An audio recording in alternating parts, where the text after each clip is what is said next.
But at this point, we will just do a massive amount. And it looks like we actually win the game.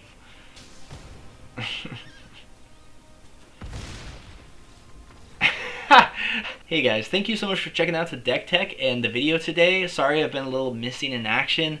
I had a lot going on in life. I had to figure out a bunch of things. And I've just been a little depressed, a little deflated, and I need a little mental break from Magic. But I should be back to normal upload schedule, maybe every other day again like I used to be. So thank you again for swinging by. So I have a sideboard here. This is a really good sideboard. I'll talk about it a little bit more as I go forward. So this is mainly, though, I would say a best of one list, and it certainly centers around Screaming Nemesis, which is a killer card, highly recommend 4. And the other very important card, I'm going to come back to this in just one second, is Invasion of Gobakhan. Now, the astute among you may realize, yeah, it flips over from 3 damage, so the haste Nemesis is pretty damn synergistic. Okay, so this looks at their hand, right? You make the thing that they're going to cast next turn unable to be cast, right? Slows them down potentially a whole turn, which is great. And we do have some other synergy. And then you can make your creatures that keep swinging bigger and bigger and bigger. And then you can just sacrifice it to keep your Nemesis alive from getting exiled and all of that.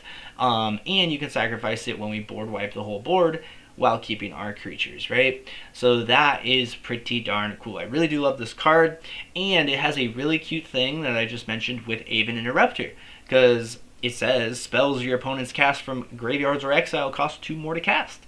So what's really cool, if they don't actually try to cast the card that you make 2 more the turn before, then you can exile another thing, and then that first original thing is now even 2 more, right? So like, they're not going to cast that card. It's really shutting down sort of a 2-for-1 in that way while you're flashing out a 2/2 flyer. It's really, really cool. I like that quite a bit.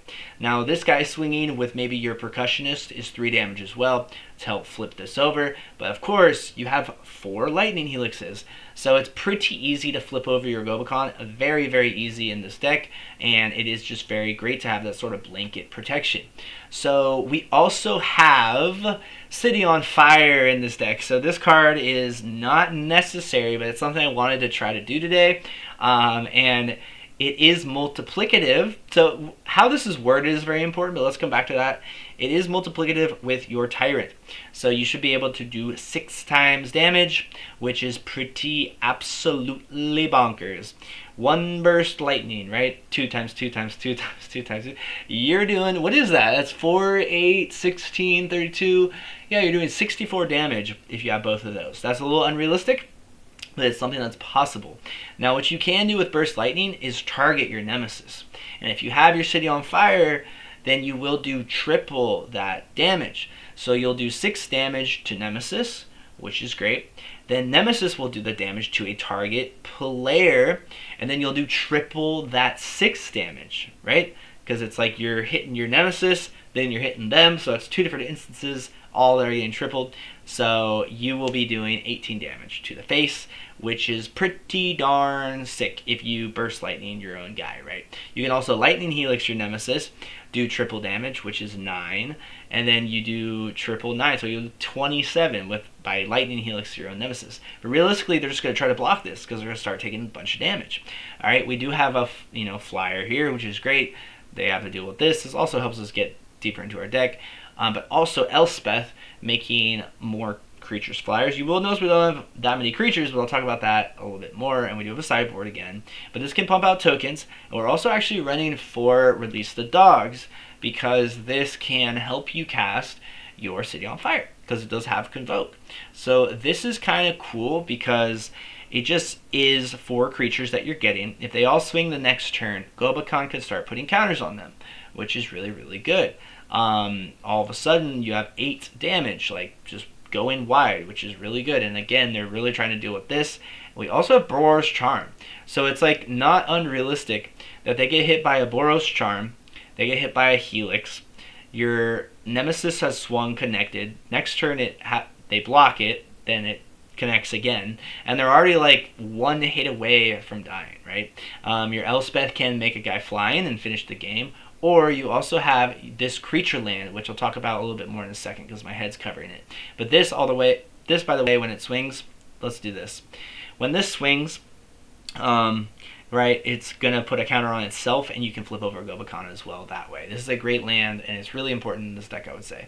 We are running 22, by the way, instead of 24. So Twinflame, you'll see in the intro probably, you just swing with this, you hit him with 1 Boros Charm and 1 Lightning Helix, that's already 20 damage, right? It's pretty crazy.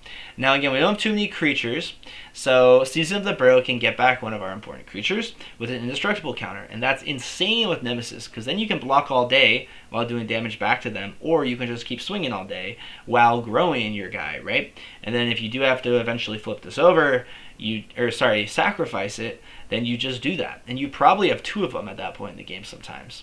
We don't have too much card draw and stuff, so it's mostly 2s and 4s to make it relatively consistent. But yeah, the deck is really, really good. It's really, really good. You can buy some time with the Consuls. And I just love the way that these cards sort of work together. I love this cute interaction with Aven here. And Perilous Snare, I guess I didn't talk about this. Can put counters later on, which is kind of cool. Again, just closing out the damage while your land is putting counters, Gobakhan's putting counters, Elspeth is pumping out dudes and also putting counters. So there's a lot of cuteness going on. Season of the Burrow can make 3 rabbits as well. So between Release the Dogs and Season of the Burrow, you should be able to cast City on Fire for like 5 mana most of the time. So it's not actually as expensive as it looks. So that's something that's pretty crazy. But again, like you do any damage, like say they swing in with like a 6/6, right? Like they're taking 18 damage, right? It's just like it's just so hard to deal with. Okay, so to talk about the sideboard, we also have some really cool things. We have another Elspeth, another Burst Lightning, 3 Get Lost for those enchantment decks that are driving you crazy, from Leyline Bindings to Caretaker's Talents, all that sort of stuff. It's very important. High Noon isn't as, like, I'm not a huge fan of this card, but in some matchups, this can be like the best card ever when they're trying to just like lay a bunch of 2 and 3 drops and stuff. So this can really slow things down, giving you some time to sort of assemble the combo, right? And being able to do 5 damage, which could be 15, or 10 at least with your Twinflame is really good. Another Aven Interrupter could be good.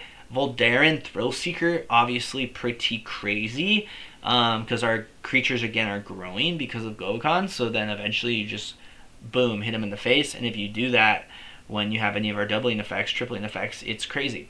Warleader's Call also working very good with Release the Dogs, because then that is for, so not only, okay, so what happens there, right, you get 4 creatures, you do 4 instances of 1 damage. Those actually, 8 damage if you have Twinflame Tyrant.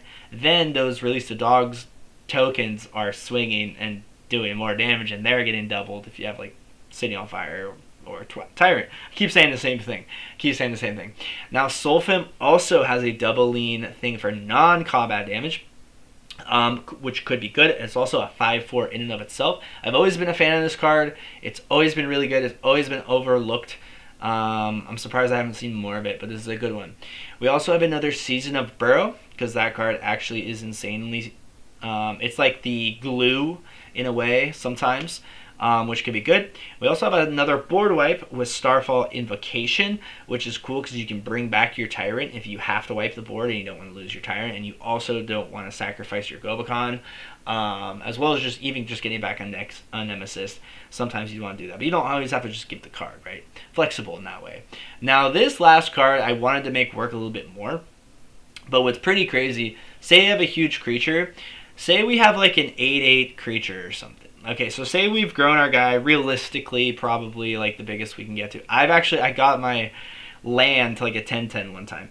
But say you do like 6 damage to your Screaming Nemesis, okay, and Triple on Fire triples that, City on Fire triples that, so you're doing 18 damage. Then you do that 18 damage to the opponent's face, that's 32 plus 18, right? That's 50 damage to the dome, as well as wiping the board. And whenever your creatures die, you can exile the top card of your library, if you're not, again, just giving blanket indestructibility with the last part. So it's just, yeah, it's just so good. You have a lot of different ways of doing the same thing.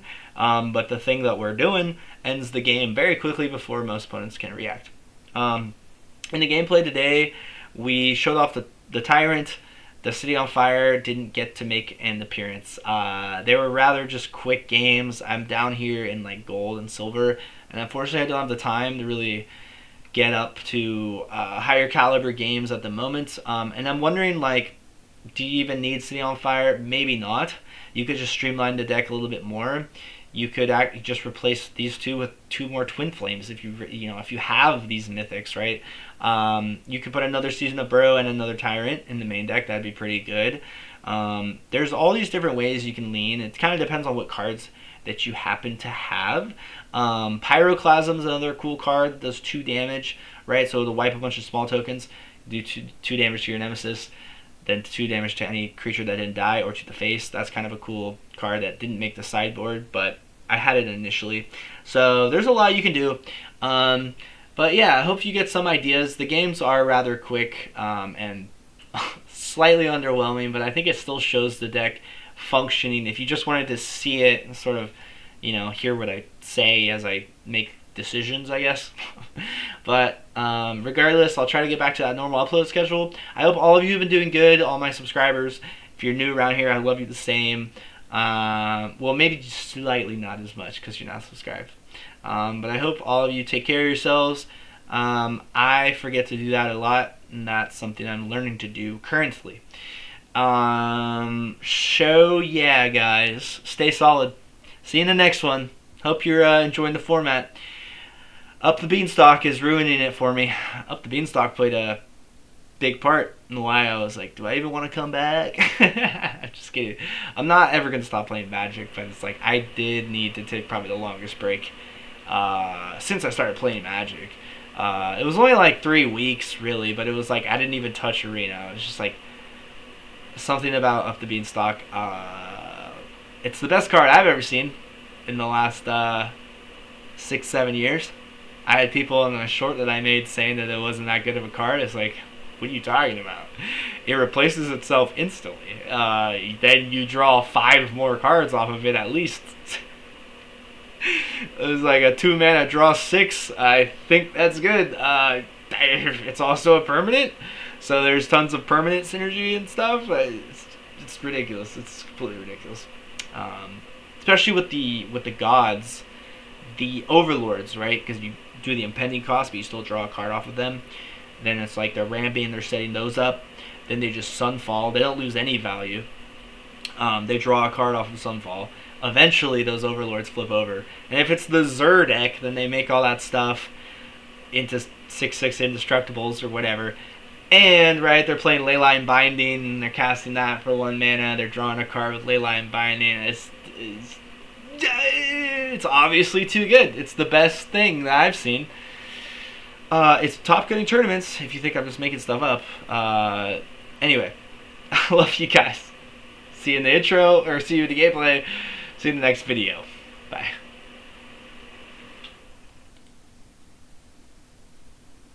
Hey, thanks for checking out the gameplay. You're a rock star. Let's get a dub real quick. The hand's not ideal, but we do have a Perilous Snare. Lightning Helix can eventually hit the Gobakhan. Hopefully we draw into one of our 4 copies relatively soon. The Surveils will help us. This is good. Let's actually go for that, because we can Surveil next turn as well.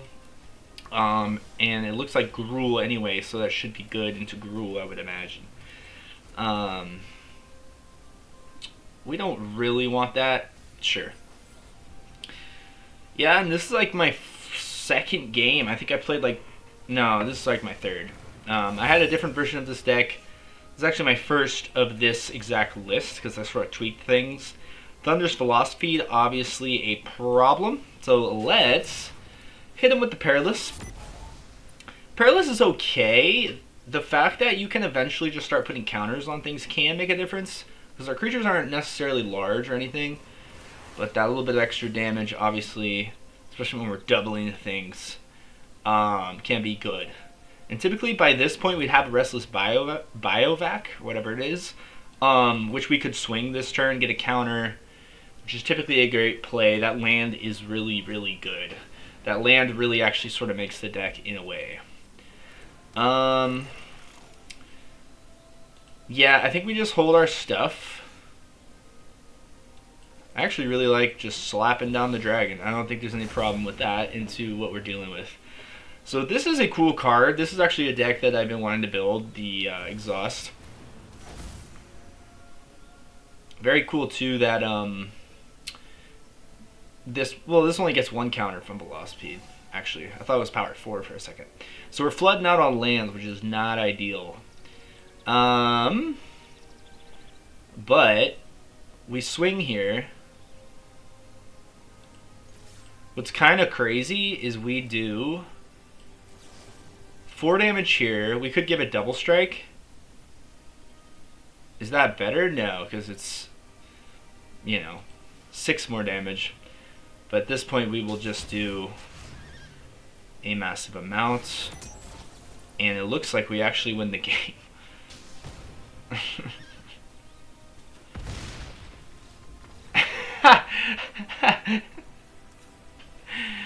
Okay, so yeah, that can happen. Okay, so yeah, this deck is certainly very strong in best of 1, but it is best of 3. So let's see how let's try to anticipate how they're going to deal with that.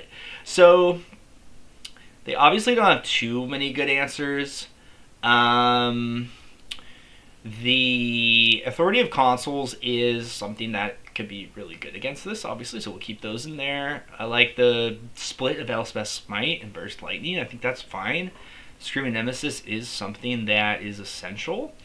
I think we have a pretty darn good matchup. We could add like 1 more board wipe. There's also the Voldaren, which could be good. City of Fire is what we're trying to show off. So, and this is a power 5, which could block very nicely here, probably. But I don't think it's like necessary, really. I think we just keep the deck kind of the same.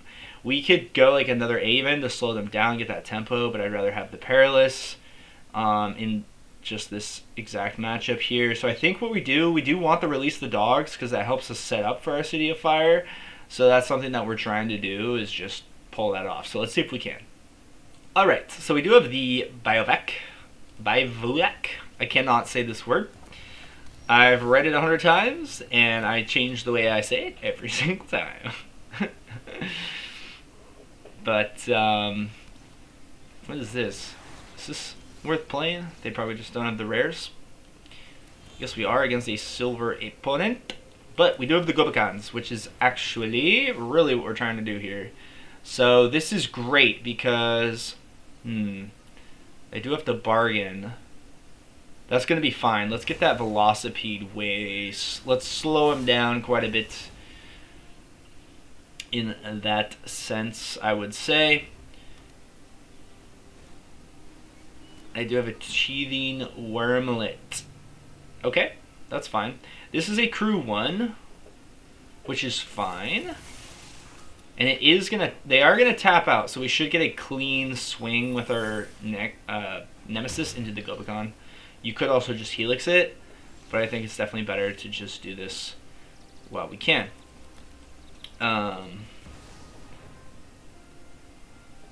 They could obviously torch the tower then it gets exiled, which sucks. But it is out of their hand in that regard. And now they don't have a treasure. So they're 2 turns away from Veloc. That ends up being okay, because we do get to do the damage there, right? I guess we could have took out the Wormlet and then just Lightning Helix that, but they could potentially lay something a little bit more scary. So that was kind of my thinking here. You probably get, yeah, they get the 3 damage in. That's going to be fine. So then we can,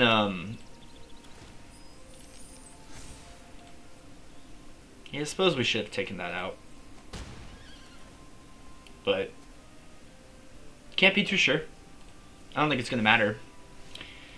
Could though. Very well could. Okay, so what's kind of funny is if we Aven Interrupter now, then this is going to cost 2 more because it is actually exiled.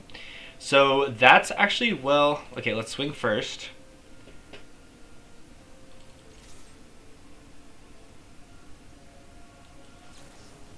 We're just going to do this now.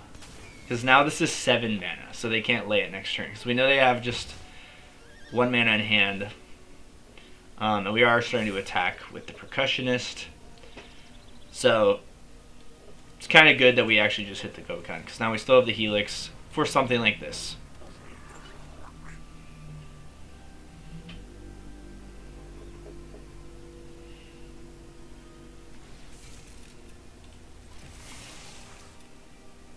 Okay. I think we do, the fact that that's been growing is so annoying. Yeah, I should, well, who knows. We do want to take this out, though. They are tapped. Typically we're just trying to find our combo here, so I think that should be a possibility of this match. We're a little low, so it's a little scary to,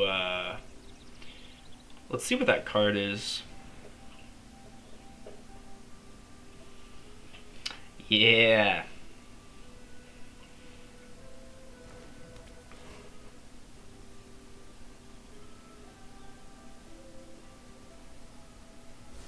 The land. So, I think we just swing face. It's a little risky. But we do grow our guy. Yeah, I think we'll wait a turn. It would be kind of nice to just keep this up and block the Afterburner. But I'm thinking we eventually throw this in front of Wormlet. Let's see if we can get there.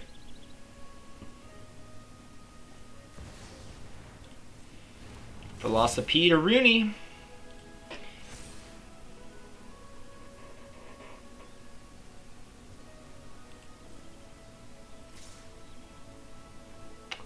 I think that we exile this because then it won't be like at risk of coming back from the bin. Okay, so we're getting as low as we can afford to go, but it should be all right. I definitely probably made a mistake. That's not what you want to see, but it's okay.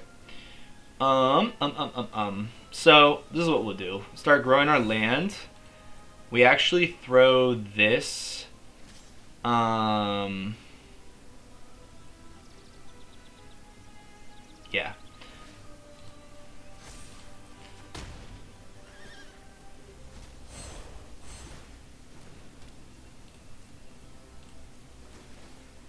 Okay, because I think I'm playing this right.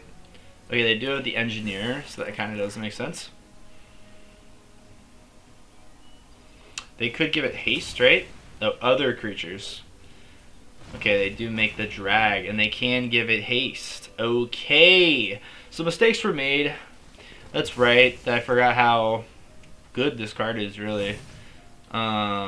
But we get into the final match, final game of this match. Totally stupid of me. Totally stupid of me. I left my head over in the corner. I'd love to see it. So, I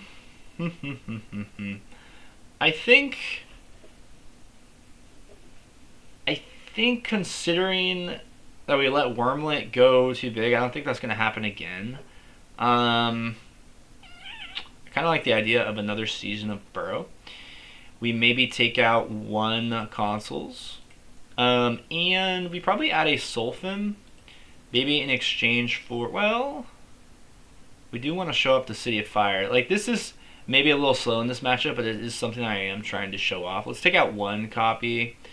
And then let's go with probably... Let's just go with another Elspeth Smite, right? You could Voldaren here. Let's Voldaren for 1 Aven Interrupter. And I think that looks pretty good to me. We'll give that a shot. Alright, let's get a quick Dubberoonie here. Okay. We like this a lot. I didn't even really think about it. It was just automatic. Getting our damage. Also, Smite, if it could hit any permanent, would obviously be great with Gobakhan, but that would be too OP for 1 mana. It has to be attack or blocking. Makes a lot of sense to me. So let's see what they're doing. I think when it enters, it explores the new Chandra. Okay. This doesn't get them any immediate presence, so we're actually gonna hit this. Because Chandra is a 4-mana card. It's something we'll deal with when we have to deal with it. I think we swing here. We wait for 1 more mana so we can just Voldaren, Gobakhan. Feel good about that.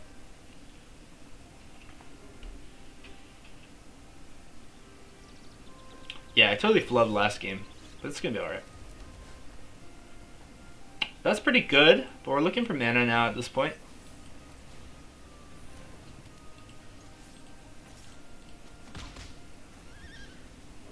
And yeah, the City on Fire card, it's not necessary, but it'd be cool, right, to try to pull that off. So that's what I'm going for. And like typically, like if you're really trying to like win, we would have sideboarded both those out.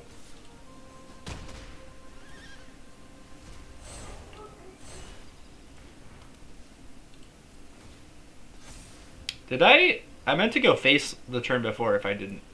Was that at 2?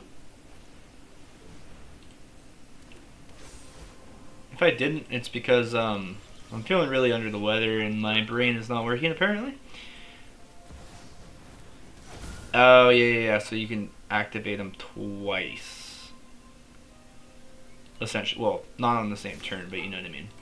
So this is great because everything's swinging, so everything will get a counter. This is typically how it'll curve out. It's really powerful. And we can protect our guys, right? So pretty insane. Slow the boy down. The boy do be slowing, and we win. Got him, folks. Easy. So for those of you who want to see more gameplay, we'll definitely get into one more, and then, yeah. Alright, so match 2, let's play first. 1 mana hand, so we will mulligan. We're only running 22 lands, so, like, the max we really want to get to is 5, and you can cast City on Fire for 5 if you have 3 creatures. Put this back. I think you just get this down. We'll wait for the Surveil moment here. Well, if we led that, then we could have double red, but I don't even know if we really want to do that necessarily, so it should be okay.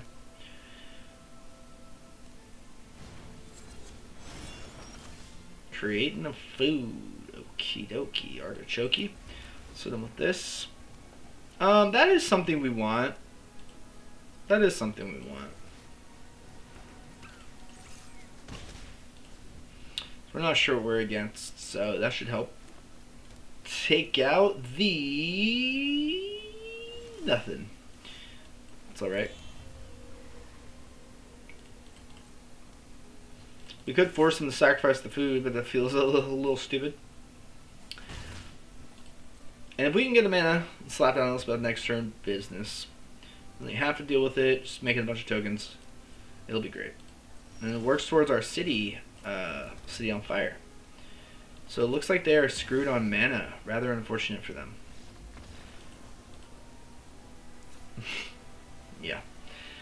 So I don't know if we really need to sideboard anything because we didn't really get to see what they're doing. So let's just go back and do it. Alright, so let's clean house here. We'll keep the 7 even though it's a little risky.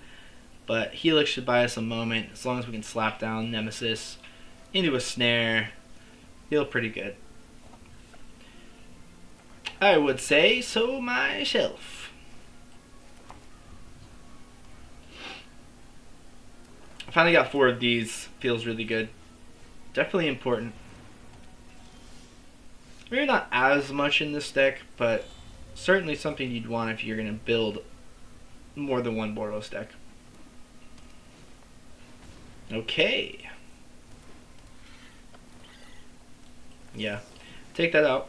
They get a counter at the beginning of combat. Still would have died, but yeah. Take it out while we can, baby. Oh, they would get 2 counters because of Ozolith.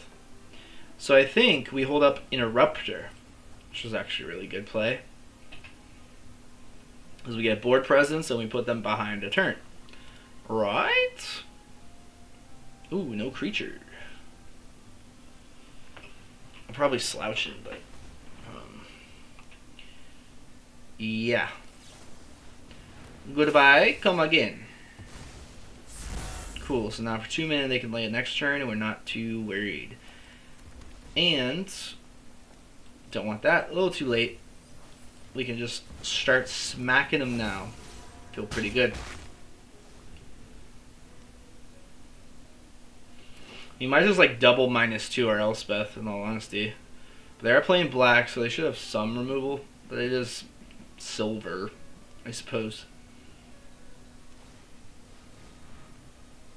Okay, return from the wilds.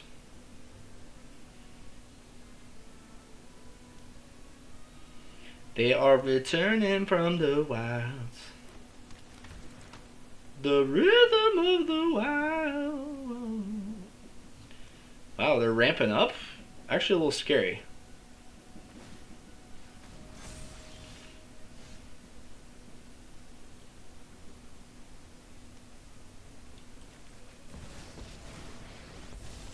They should have some removal, but I guess we'll play as if they don't. Hit him for 7 in the air.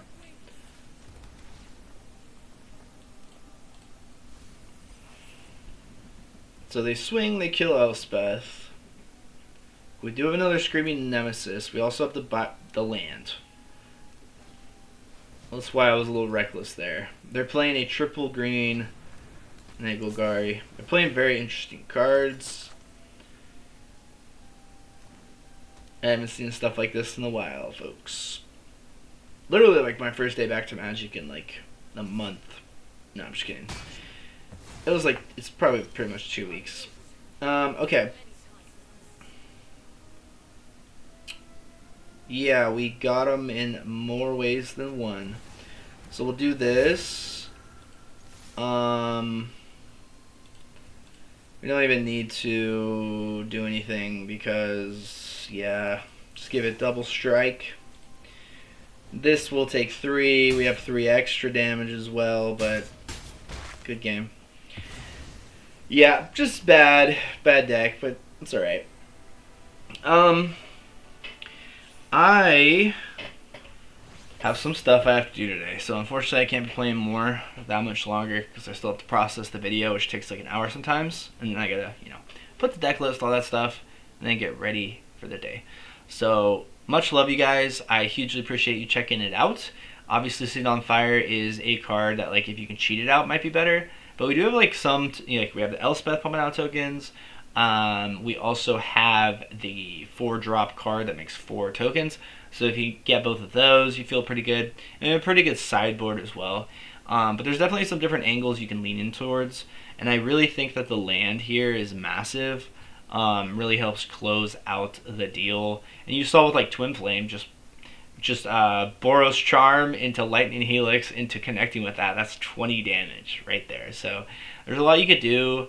Elspeth gives flying, right? This is a flyer. Really slows them down. Synergizes wonderfully with Gobakhan. And Gobakhan, really what I want to emphasize, hopefully I did in the intro anyway, is that like it just grows your guys every turn and then it's protection. And we do run board wipes so that you can just get tremendous value. It's so hard to deal with. It really is.